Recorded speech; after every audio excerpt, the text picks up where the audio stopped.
I just nearly tripped over the thing and broke my old leg. Did you knock my camera? I did. Do you need to go and check? Nah. Right. If it's slightly wonky, his fault. Do you want me to have a look? Because I'm pretty good at that Yeah, stuff. have a look. Yeah. Hang on, I'll just check it. Tech guy, Hang on. Craig. Yeah, it's pretty... you're super handsome. Thanks, mate. Super handsome. Hi, Tom! Hey, mate. Oh, fuck. What, I think where is it? What?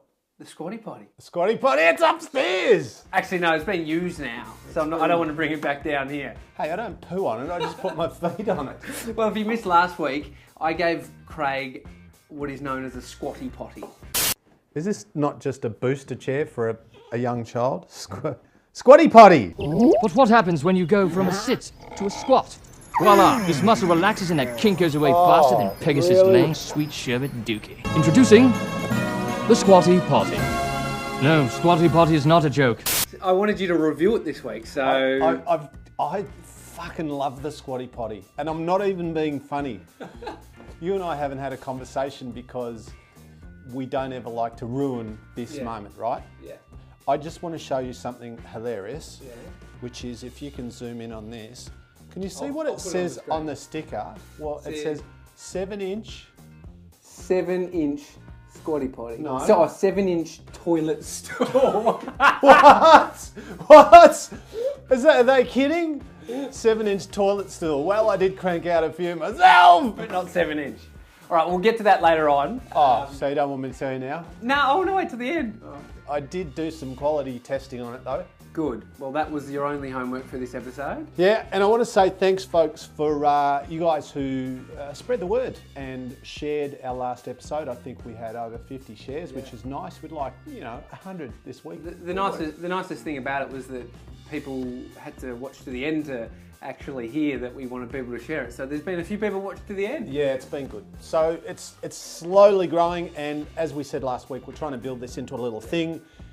If you think it adds value to your life and if you enjoy the bullshit that we get up to, then just tell everyone, won't you? Yeah. We're trying to grow a little something here, but we appreciate your support, your comments and your shares and your likes. And carry on! All right.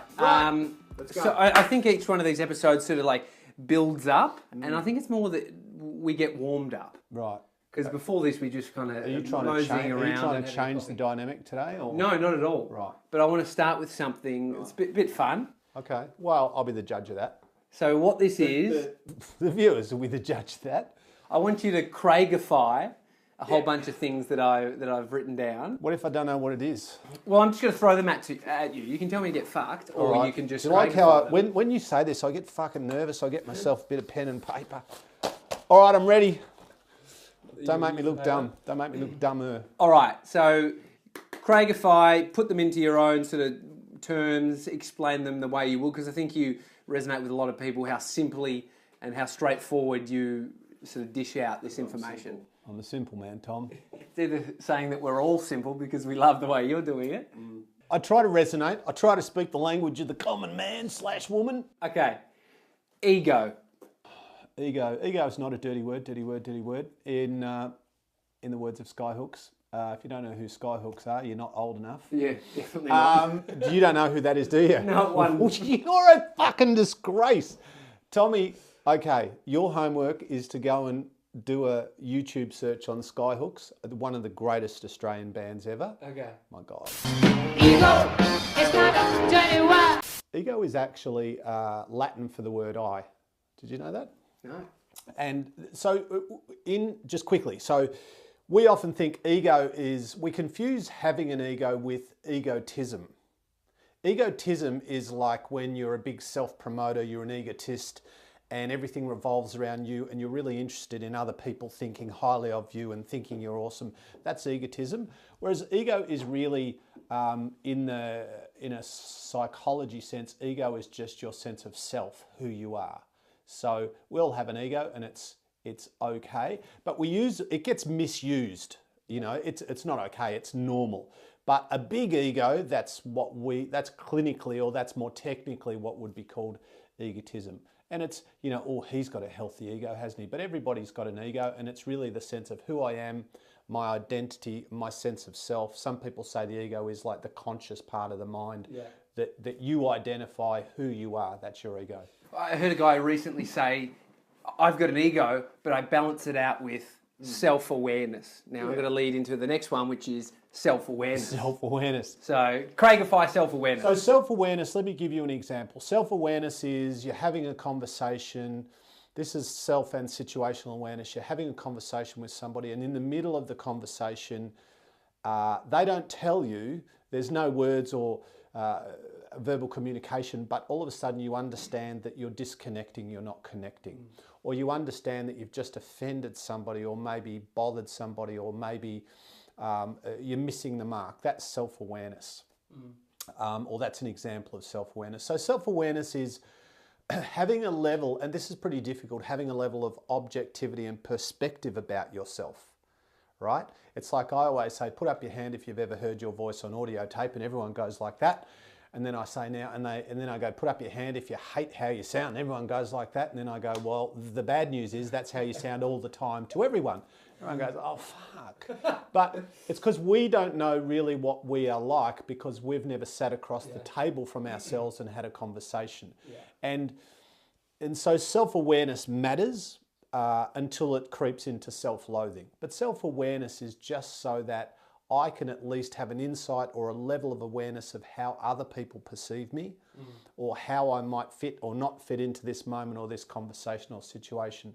And it's really about me having good self-awareness is about me being able to connect with other people more effectively. Like it. All right. Failure. Oh, failure. Failure is a label. Failure is a word that we use and attach individually based on our beliefs, based on our thinking, based on the way that we perceive the world, us in it, the results that we create. It's an individual label that we give things. So one person might say, I ran 5 kilometres and it took me 22 minutes. That was an amazing, and they ran 5 kilometres in 22 minutes, best time they've ever done. They're happy. For them, it's a success because that's what they call it. They label it. And once they label it and believe it, it has an effect. They're happier, their nervous system, all this great stuff, you know. Their brain chemistry changes for the better, a bit of dopamine or whatever. The next person, or person B, does the same thing on the same day. They do the same fun run, for example. They run the same distance in the same time. They're disappointed because they wanted to run under 20 minutes. They've run 22. So they did the same thing. They did the same run. They ran the same time. They covered the same distance. But they tell themselves a different story, and their story is, I failed. So failure is really a subjective thing. It is a label that we give things. So that's why, and it's not trying to be all bullshitty and delusional about this, going, oh, there's only lessons and there's only, but in a way, you know, you go, well, it didn't work out the way that I wanted. That's not awesome, but what is good is I figured out 3 ways not to do it. And there are also 2 things out of it that did go really well. And now I understand that if I do this instead of that, I'll get a better outcome. So it's trying to, you know, acknowledging what happens and being realistic and practical about it, but at the same time saying, all right, what can I learn? What can I change? Okay, so I think this is a different ballgame for athletes. Yes. Or people in competitive sport. Yes. Whether that be, you know, Saturday night netball or you know, Tuesday night netball. Sure. If you lose, you've lost. Is that a failure? Yeah, good question. So again, that's an individual thing. If you've done the best that you can do, so all you can do is control yourself, your performance. If you're a footballer, you know, or a netballer, your passes, your intercepts, your whatever.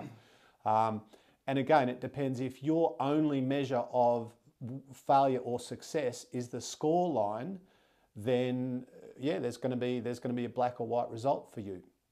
But that's not always the healthiest approach. And so one of my best friends is one of my good friends anyway, Jackie Lauder, is a sports psych, and she always talks about, you know, it's about doing everything that you can to control your controllables and get the most out of your performance. Focus on that and the result will be the result. Yeah, but the problem is that sometimes we obsess about the result rather than focusing on the process, so we actually affect our skill or our performance or our concentration in the process because we're obsessed about the end. It's a good one. Thank you. Okay. Yeah. Last one for you to Craigify. Yes. Stress. Oh, stress. Well, you're getting married very soon. Are you stressed? I think I'm getting a bit more stressed. It's like less than 2 weeks away. How does stress manifest for you, Tom? It's probably just in like the last sort of the thought of what needs to be done to achieve what we are aiming to achieve. So it's like the weight of everything. That's probably where I feel the stress. Same with my business and stuff. I get, oh my God, I've got so much. Get to the other side of it though, usually, and I'm like, it's a piece of piss. Yeah. But that's how it manifests for me, when it's sort of all building up on my back. What about physically?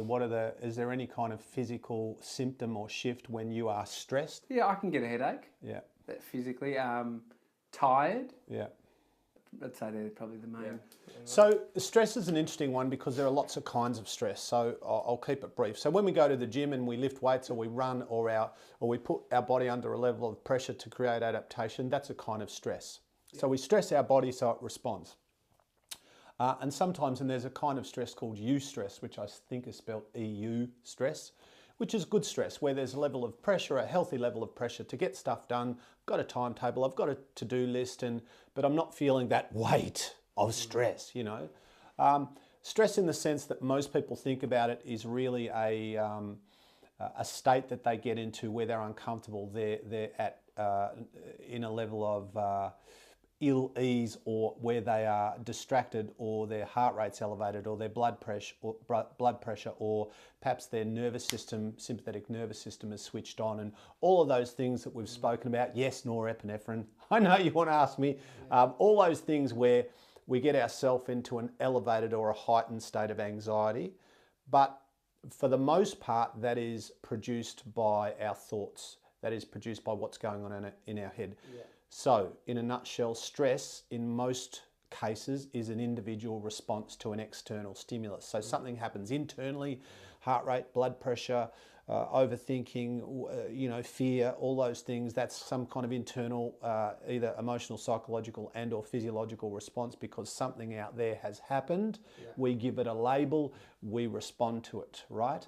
But when we change our relationship over time with that thing might be a snake, or that thing might be a speaking engagement, or that thing might be the man across the road that I'm scared of for no reason other than he looks scary. Yeah. Right, but then I met him and he's awesome, so now I'm not scared. Well, he's the same, but what's changed is you're thinking about him, or the snake, or the speaking engagement, so your stress response disappears. So stress is something that we unconsciously create via our thinking. There's more to it than that, and we're probably not doing it justice, but when that's why when you go, well, that's a stressful situation, and you go, yeah, but there's a guy in the middle of it who's not stressed. Yeah. Like in the emergency ward, people running everywhere and hemorrhaging and blood and guts, and there's a doctor or a nurse, and he or she is super calm and super chilled and super relaxed. Because you think about it, if you're in emergency surgery, do you want the stressed doctor or the calm doctor? I want the calm nurse. I want the calm doctor. So are there people who are genetically maybe exposed to experience more stress? How's it work? Because I remember, you call people a stress head because they're like about everything. Yes. They get stressed about everything. Yeah. Okay, so let's just put a little asterisk next to this conversation and say, so we're not talking about people, we're talking about people here who don't have mental or emotional health issues per se. We're just talking about people who just maybe overthink some things, and some people are more genetically predisposed to be a stress head. Some people just are more wired that way. That doesn't mean that that's a lifelong sentence of anxiety. It just means we've got to work with that. Just like everybody's got a different personality or a different kind of nature, so too some people are more predisposed to get anxious or stressed more easily than others. But it's something that we can work on. It starts with awareness though. I'm going to give one tip. If you know a stress head, don't call him a stress head because he'll stress them out. Yeah. Well, and the thing is that over time, you start to realise that without self-loathing or without beating yourself up, that I'm doing this. I'm doing this. This overthinking, this analysis paralysis, this what if and all of that comes from fear. All of that is, that all of those emotional variables and consequences are generally rooted in fear. So we figure out, well, what is it that scares me? And confront that if and when we can. Is there a quick sort of maybe dot point of things that you could go through to evaluate and maybe break down some of that stress? Like, say, if there's something going on in your business or training, you can go, okay, is it true? What does it mean? What's the outcome? Is there something that we could follow? Well, look, again, big conversation, but sometimes, just bring someone that trust, respect, who's objective, maybe into the picture and go, okay, so this is what I'm thinking and feeling. Can you just give me the unemotional, objective, outside looking in kind of feedback? Yeah. Because sometimes you just need someone to go, hey champ, you're overreacting. It's that. It's not that. It's and you go, is it? You go, yes, because oh, cool. So sometimes all you need is somebody, not to tell you what you want to hear, but to give you a perspective that, see, here's the thing. It's very hard for you to be objective about you. It's like we were talking about self-awareness, because you're you. And as soon as there's something that you wrap emotion around, it's very hard to take that emotion off it and just to be logical and strategic. But control your controllables. Do the stuff that scares you first. So if you've got to have a hard conversation, don't think about it for 4 weeks. Go have the hard conversation today. Yeah. All right. Thanks for the Craigifization. Pleasure. Something that you brought up to me earlier this morning was work-life balance. Yes. And I think it's a really good conversation point. Well, one of the things that I talk about a lot, because I do a lot of corporate stuff, so I'm always talking to people in a work environment, men and women, and I coach a lot of people who, like obviously most of the people that I coach have their own business or have a job or a career or work in some capacity.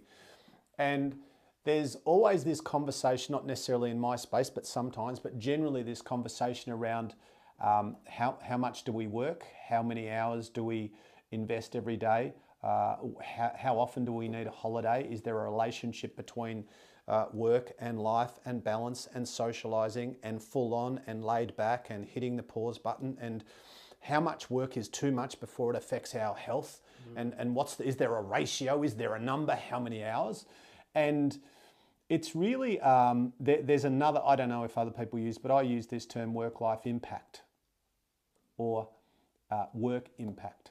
And so what I care about is, so for example, yesterday I opened a conference. So we're filming this on Monday. Yesterday I opened a conference, got up very early, went in, met some people, spoke at a conference, hung around, listened to some other speakers, spent some time there, learned some things, came home in between. So this is in Melbourne, did some stuff, did some work, headed off to another conference, closed that conference, again hung around, signed some books, met some people, did some fun stuff. Saturday night I was at a dinner.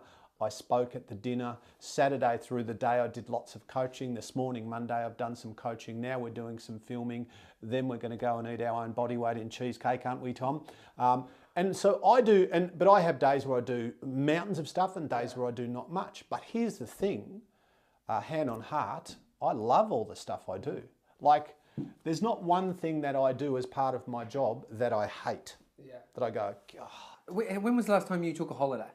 Well, because I travel, right? So I'll go away somewhere. But you're working. Yeah, the 80s. Okay, so not really. I've got a place on the peninsula, so I go down there and hang out. But for me, and see, this is the other thing. This is good conversation. Yeah. So, you need a holiday. Why?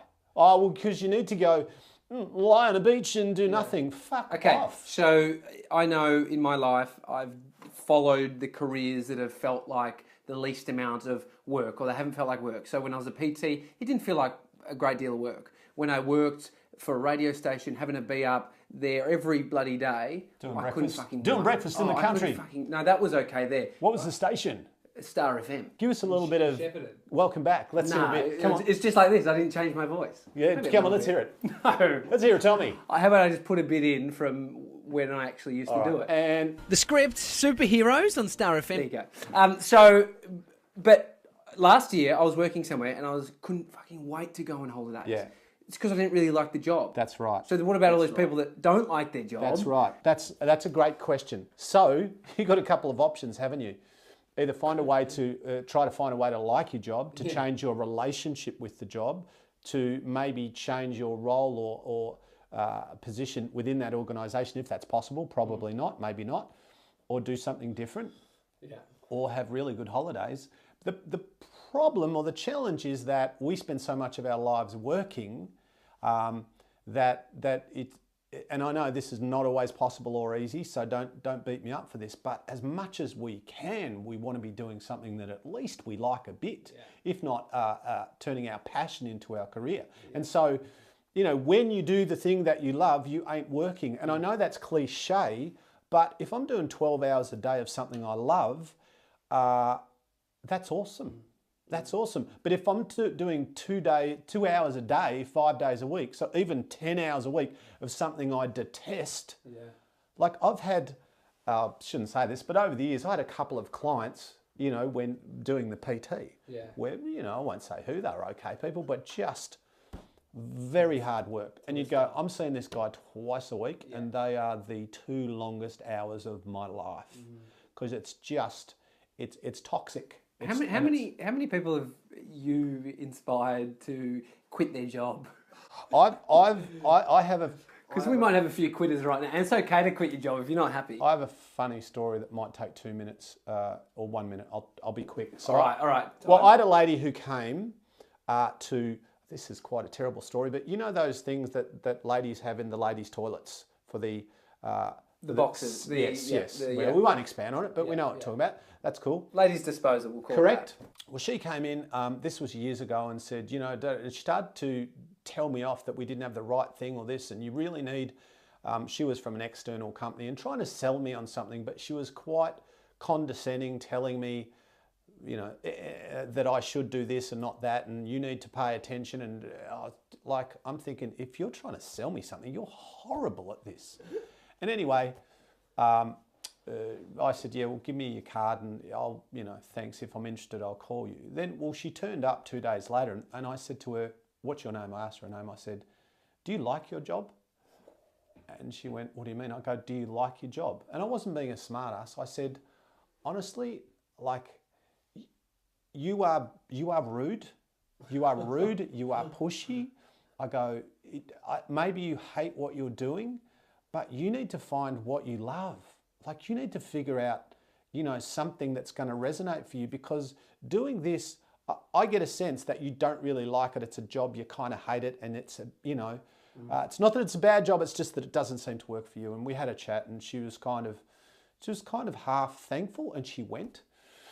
A week later, she comes back in and one of my trainers goes, there's a lady to see you. Well, I didn't recognise her because she was dressed differently. She goes, I quit my job. She goes, I've got a job in retail, in fashion, and I love it. And I came to thank you. I came to thank you. That's amazing. Went, high five. And it was probably paying the same money, but she went out of doing something that she didn't love to doing something that she was at least more interested in and a bit passionate about. I know that the job that I was talking about that I didn't like, it changed. I was a different person.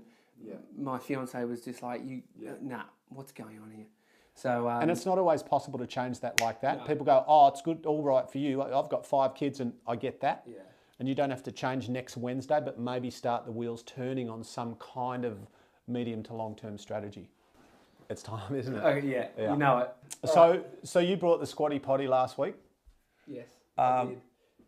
Do you want to ask me any specific questions? Well, I think people just want to know what your experience with it. Yes. How was it? Yes. Let's start from the start. So I left last Monday, and the squatty potty, when did it first get used? Well, it got used that day. Okay, so we're 7 days from the first squatty potty. Yeah, so Monday, did we record? Monday? Yeah.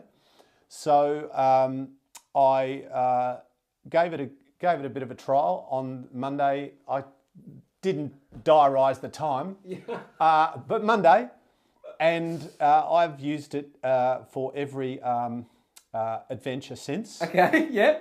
And it works a treat. It works. It's amazing, because here's the thing, right? I'm not even being funny. These people, what's it called? Squatty potty? Squatty potty people, you definitely need me on board as an ambassador, because it's such a good thing. Okay, so here's the difference. Yeah. You sit there, you put, I don't even, well, I do know why, because it changes the biomechanics and the angle of your, stretches out your colon. And so here's, you got to get, it's quite high, 7 inches. So my flexibility is not super awesome. Yeah. So you literally put it on the ground. You sit on the potty, on the toilet. You put your feet on the squatty potty. So somebody said to me, one of my clients said, do you sit on it? I'm like, no, you don't sit on it. No, you don't shit in the actual thing. You just go to the toilet normal ways. You just elevate your feet. Yeah. Sit up pretty straight, and instead of taking maybe that long, it takes that long. Really? So it speeds up Boom, the process. boom. You sit down, elevate your legs, boom, action, and we're off. And can I say, the volume a little bit increased. Really? How's your dinner? And no wipage. What? Do you know what that's called? Clean breaks. Ghosty. Clean breaks. Boom. Just terrific. All round. And so how do you think when you put your feet up, what does that feel like? Or it just changes your hips. Oh, it feels, for me, it's kind of, it's quite an unnatural position because literally your knees you're sitting like that. Yeah. It's quite, like they're quite elevated. And so you kind of want to sit like that, but you sit up, boom, action, and we're rolling. Yeah, good, really good.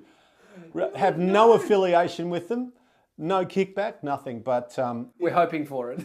Well, I don't really know what they could do for us other than send us a couple of squatty potties. Yeah, send us a couple. If you've got a suggestion for something else that we could test drive, as long as it's not ridiculous, even if you've got something, but before you send us your something, if you've got a product or a program or whatever of your own, be prepared that I will be 100% honest. Yes. So if you send me something that's yours and I think it's shit, I'll say it's, if I think it's awesome, I'll say it's awesome. So be careful what you send because I will not be endorsing anything I don't think's any good. Yeah, please. But it was great. I'm running out of things. Great. My pooing's gone to a whole new level. Squatty potty, big success. Yeah. So after that. rock and roll. Yeah, all good. All right, that's it. All right. It's a good episode. That's half an hour, almost half an hour, gone pretty quickly. And wedding bells for you very soon. I'm very excited. Yeah, 2 weeks. Yeah, 2 weeks. Can't wait. Have a good week, guys. Don't forget, now I was going to say, the jacket, with a little bit of PR, why not? The jacket is, it's got his own video production company, and obviously he puts all this stuff together. He's very good, very talented. If you have a big organisation that needs a videographer and you've got fuckloads of money, just contact Tommy. His details will be on the screen. And also in August, while we're selling shit, I've got a camp coming up, a 2-day weekend with me. Change your life. Hang out with me. Sleep in a bunk bed with me. Well, not with me, but not far. Fuck off. Get your own bed. VIP packages? Or? Yeah, no. No, okay. No, there'll be maybe a bit of spooning on the couch. Nah, probably not. Yeah, 2-day program. Yeah. Also, the details will be up for that. But if you'd like to come along, you be a good boy. And yes, I will. See you next week. See you next week.